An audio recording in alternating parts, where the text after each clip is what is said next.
Salut à tous! Sans plus tarder, je vais vous donner 7 règles d'or et quelques petits conseils pour devenir un pro des vêtements. Premier point, avant toute chose, essayez de dessiner fluide, avec des traits fluides, c'est-à-dire que le mouvement vient du poignet et non pas faire des petits traits saccadés comme ça là qui vous donneront un effet tout moche. Donc retenez bien ça et ça ce sera pour tous vos dessins plus tard, faites des traits fluides. Deuxième règle d'or, voilà, c'est plutôt la première mais c'est le deuxième conseil, le tissu a une épaisseur, d'accord? C'est pas juste des traits de contour que vous faites sur un personnage, le tissu a vraiment une épaisseur. Et c'est pour ça qu'il existe deux types de tissus. Il existe le type de tissu épais et le tissu fin, voilà. Donc par exemple la soie c'est fin, la laine c'est épais, vos draps c'est fin, vos couvertures c'est épais par exemple. Troisième règle d'or, le tissu a un poids. C'est un peu logique parce que c'est ça qui fait qu'il y a des plis en fait, concrètement. Voilà. Quatrième règle d'or, le tissu interagit avec ce qu'il y a dedans et ce qu'il y a autour. Donc on verra ça un petit peu plus tard. Maintenant qu'on a mis au clair ces petites règles, voilà, on va apprendre 3 types de plis qu'on peut dessiner. Donc il y a le premier type de pli qui est un trait tout simple, comme ça.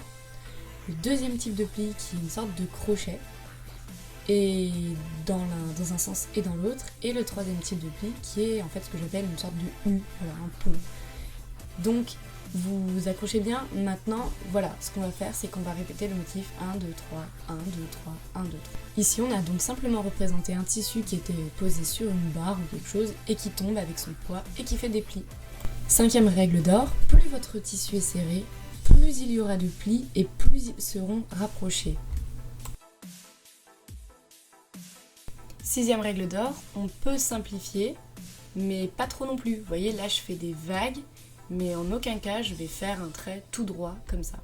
Autre petit exemple avec une jupe ici, voilà, je fais des sortes de carrés qui se répètent, des motifs, et après je viens compléter les plis, mais en aucun cas je fais quelque chose de plat, de lisse, sachant, ça voudrait dire que le tissu n'a aucune épaisseur et n'a aucun mouvement.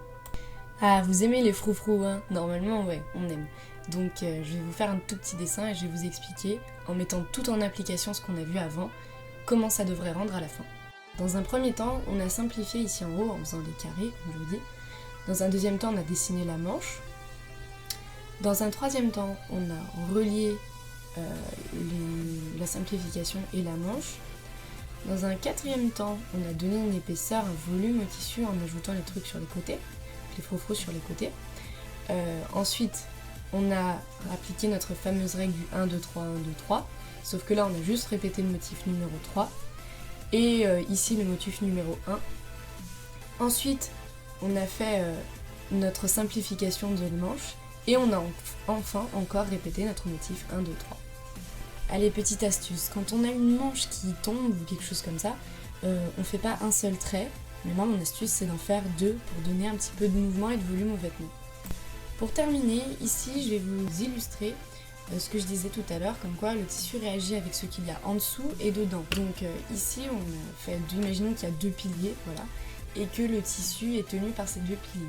Voilà, alors ici on a le tissu qui a une épaisseur, donc on le fait commencer au-dessus. Le tissu a un poids, donc il descend, et le tissu remonte car il est influencé par l'autre poteau qui le tient.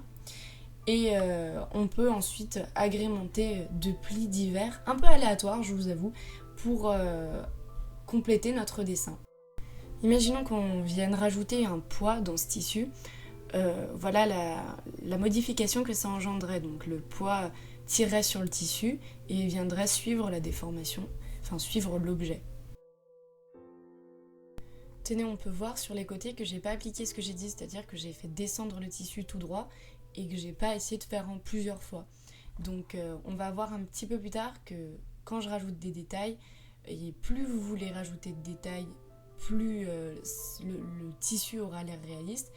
Et bien là, vous verrez que quand je rajoute ça, ça fait tout de suite plus réaliste. Merci à tous d'avoir suivi ce tutoriel, j'espère qu'il vous aidera. En tout cas, si vous avez des questions, n'hésitez pas à poster des commentaires, j'y répondrai avec joie. Et d'ailleurs, si vous avez des petits fanarts, des petits dessins sympathiques en rapport avec la chaîne, n'hésitez pas à me les envoyer, je vous mettrai une adresse dans la description et comme ça je pourrai les passer à la fin de chacune de mes vidéos. Un petit clin d'œil pour vous. Voilà, bisous, ciao!